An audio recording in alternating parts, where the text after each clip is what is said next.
I will praise you, O Lord, with my whole heart. I will tell of all your marvelous works. I will be glad and rejoice in you. I will sing praise to your name, O Most High. When my enemies turn back, they shall fall and perish at your presence.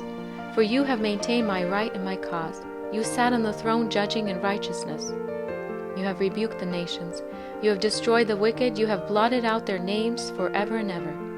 O enemy, destructions are finished forever, and you have destroyed cities. Even their memory has perished.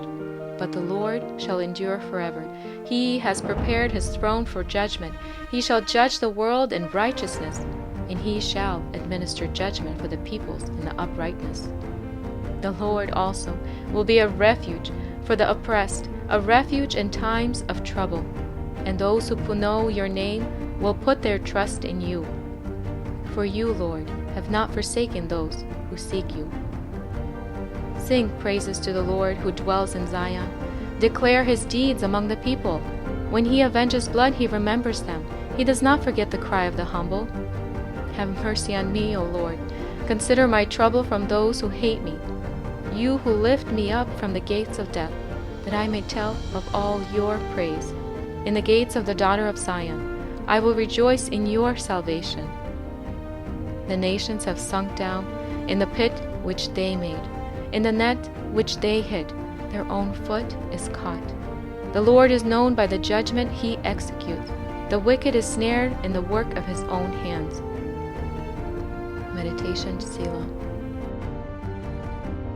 The wicked shall be turned into hell, and all the nations that forget God.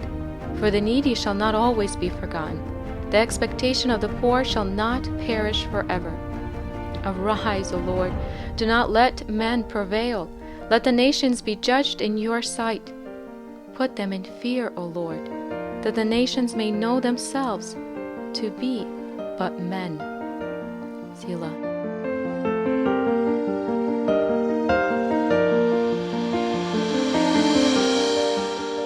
In this psalm, David praises God for beseeching his cause and giving him victory over his enemies and the enemies of his country, and calls upon others to join with him in his songs of praise.